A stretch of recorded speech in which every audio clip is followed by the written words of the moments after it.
चलिए अब हम लोग एक दूसरा प्रश्न को देख रहे हैं जिसमें आपका लिखा गया है एक तत्व का परमाणु द्रव्यमान कितना है 60 ग्राम पर मोल दिया गया है। इसका घनत्व दिया गया है 6.23 ग्राम पर सेंटीमीटर क्यूब। एकक कोष्ठिका का प्रकार क्या है तथा तत्व के परमाणु की त्रिज्या क्या है, यह आपको क्या करना है, निकालना है। इसके लिए हम लोग क्या करेंगे, जो इंफॉर्मेशन सवाल में दिया गया उसको लिख देते हैं। आपका दिया गया परमाणु द्रव्यमान 60 है, रो का वैल्यू दिया गया इतना है, ए दिया गया है आपका, अच्छा सवाल में ये लिखे ही नहीं है क्या जी, सवाल में आपका ये छूट गया। एकक कोष्ठिका की कोर लंबाई जो है वो 400 pm है, ठीक है 400 pm है। तो 400 pm को हम लोग बदल दिए 400 गुना 10⁻⁻10 सेंटीमीटर में, ठीक है। आपका Na इज इक्वल टू इतना होता है 6.023 गुना 10⁻23 पर मोल होता है, ठीक है। अब हम लोग फॉर्मूला जानते हैं, रो इज इक्वल टू आपका Zn/a⁻3Na। हम लोग यहाँ से Z निकाल लिए हैं तो ये आपका Pa⁻Na/m आ जाता है। हम लोग इन्हीं वैल्यू को यहाँ पुट कर देते हैं। देखिए रो का वैल्यू, ए का वैल्यू, एन का वैल्यू, नीचे में एम का वैल्यू। अब गौर से देखिए हम लोग किए क्या है, सजा दिए। यहाँ गौर से देखिए ये तो आपका 10 का 10 लिखा गया है, ये 400 है ना। इस 400 को हम लोग किए क्या चीज है, इस तरीके से लिखे हुए। 400 का मतलब हो गया 4 गुना 10 का पावर 2, पड़ोसिया में था 10 का पावर -10, यानी कि 4 गुना 10 का पावर -8 सॉल्व हो जाएगा, है ना। ये दोनों को पावर जुटेगा आपस में तो इतना हो जाएगा। इसका होल क्यूब करेंगे तो 4 क्यूब होगा और गुना 10 का पावर -1 का होल क्यूब होगा। 4 का क्यूब आपका 64 होता है, यहाँ देखिए लिखा गया है। उसके बाद ये वाला संख्या लिख दिया गया है 6.023। उसके बाद देखिए गुना है 10⁻23। ये जो है आपको जब हम लोग इसको सिंप्लीफाई करते हैं तो आपका 24 आपका 10 का पावर माइनस में लिखा चले जाता है बाद में। अब गौर से देखिए नीचे में है आपका 60 को लिख दिया 6 गुना 10, 6 गुना 10। उसके बाद किए क्या है, 6 को और 64 को काट दिए, 3 गुना 6 32 गुना 64।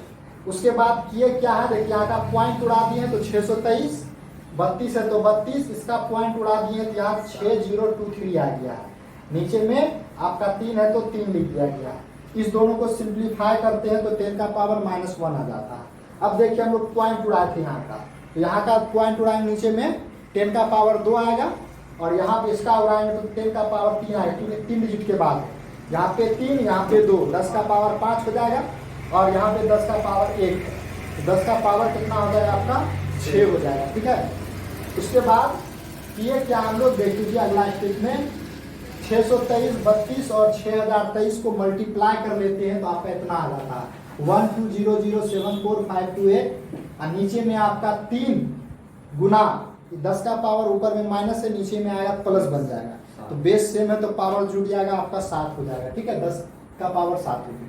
जैसे ही हम लोग 3 से डिवाइड करते हैं तो 3 चौका क्या हो जाएगा 12 और 0 0 है, कटिंग करके आपका इतना 0.66 आ जाता है। इसी तरीके चलते रहता है 666।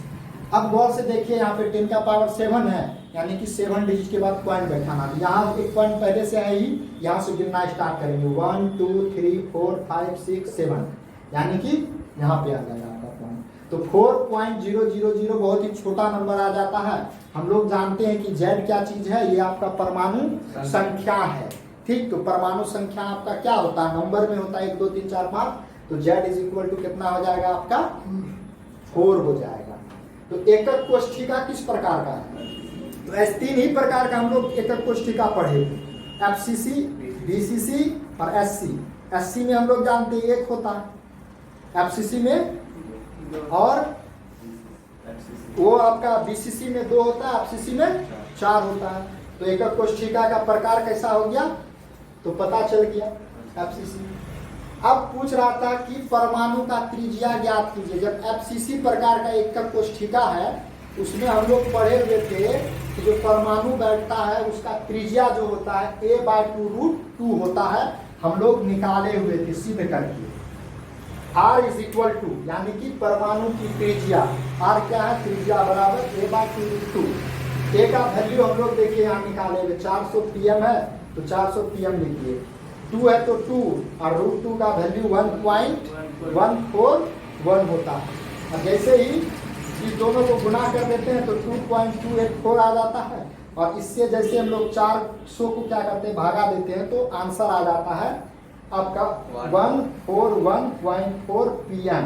तो R यानी कि निकल गया आपका इतना। तो इस तरीके से हम लोग इस प्रकार के सवाल को सॉल्व करते हैं, और ज़्यादातर ये सवाल आपका पूछा जाता है IT GMENS के, जो IT GMENS का एग्जाम देता है उसमें इसी तरीके का सवाल 1 नंबर का सवाल होता है।